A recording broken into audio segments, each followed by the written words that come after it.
Hello friends, welcome to our YouTube channel precise study.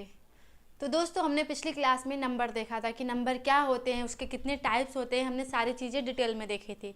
आज हम start करेंगे exercise 1 और उसमें हम देखेंगे कि कॉन्सेप्ट क्या है, थ्योरम क्या है, और उसके बाद हम क्वेश्चंस को सॉल्व करेंगे, क्योंकि विदाउट थ्योरम विदाउट कॉन्सेप्ट हम क्वेश्चन को अच्छे से सॉल्व नहीं कर पाएंगे। तो आइए देखते हैं कि थ्योरम, पहला थ्योरम हमारे पहले एक्सरसाइज का क्या है। तो जैसा कि यहाँ लिखा हुआ है, जो पहला थ्योरम है वो है यूक्लिड डिवीज़न लेमा। तो यूक्लिड डिवीज़न लेमा क्या होता है, तो पहले हम ये थ्योरम जानने से पहले छोटा सा एग्जांपल देखते हैं, फिर उसके बाद हमें ये थ्योरम अच्छे से समझ में आएगा। ठीक है, तो जैसे हम कोई दो नंबर लेते हैं 3 और 4 और हम इसका डिवाइड करते हैं।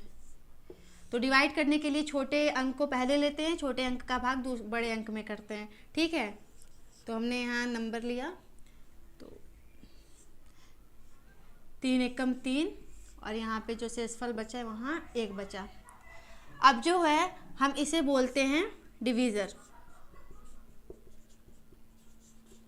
और इसे बोलते हैं डिविडेंड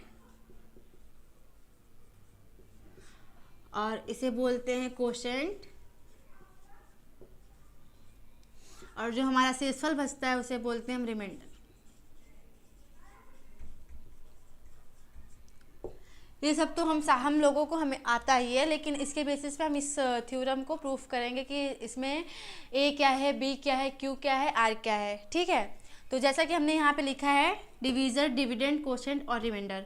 तो हमारा जो डिविडेंड होता है वो डिवीज़र, कोशेंट और रिमाइंडर से ही मिलकर बना होता है। ठीक है, क्योंकि पहले हमने इस डिविडेंड को तोड़ा, फिर अगर हमें वापस लाने के लिए होगा तो उसे हम जोड़ेंगे। ठीक है, तो देखते हैं कि कैसे ये होता है। तो हमारा जो डिविडेंड होता है, डिविडेंड जो होता है वो हमारा डिवीज़र और कोसेंट का मल्टीप्लाई होता है और उसमें रिमाइंडर को ऐड करके जो आता है वो हमारा डिविडेंड आता है। ठीक है, देखिए कैसे, जैसे कि हमारे यहाँ डिविडेंड क्या है 4 और उसके बाद डिवीज़र यहाँ पे क्या है 3 और कोसेंट क्या है यहाँ पे 1 और जो हमारा रिमाइंडर बचा हुआ है वो भी यहाँ पे 1 है। अब इसको हम सॉल्व करते हैं, 3 1, ये हमारा किसके बराबर आया, डिविडेंड के। ठीक है, तो हमारा जो डिविडेंड होता है वो होता है divisor into quotient plus remainder. तो सेम ये जो चीज़ लिखी है वही चीज़ हमारा इस थ्योरम में है। ठीक, देखिए कैसे, Euclid division lemma state to given two integers a and b there exists a unique pair of integer q and r।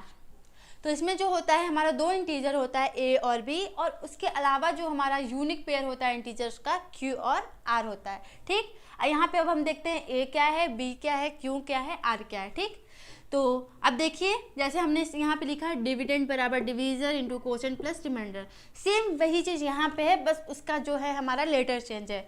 तो यहाँ पे जो ए है वो हमारा है डिविडेंड और जो हमारा बी है वो है डिवीज़र और जो हमारा क्यू है वो है कोसेंट और जो यहाँ पे आर है वो है रिमाइंडर। तो यही हमारा थ्योरम है, ए बराबर B Q into R, dividend बराबर divisor into quotient plus reminder. इसी के बेसिस पे हम सारे एक्सरसाइज के क्वेश्चन सॉल्व करेंगे।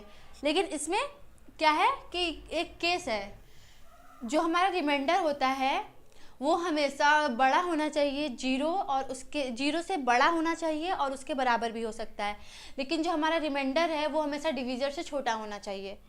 ठीक है, देखिए कैसे, यहाँ पे देखिए हमारा जो डिवीज़र है वो 3 है और रिमाइंडर जो है 1 है। अगर यहाँ पे हमारा रिमाइंडर यहाँ पे अगर 4 हो जाता तो दोबारा डिवाइड नहीं कर देंगे इसमें, फिर 3 1 जा 3, फिर उसके बाद फिर रिमाइंडर 1 बचेगा। तो जो हमारा रिमाइंडर होगा वो हमेशा डिवीज़र से छोटा होगा। ठीक है, तो वहीं पे ये यहाँ पे केस दिया हुआ है कि जो रिमाइंडर होता है वो 0 के बराबर या 0 हो सकता है, लेकिन वो हमेशा डिवीज़र से छोटा होगा। ठीक है,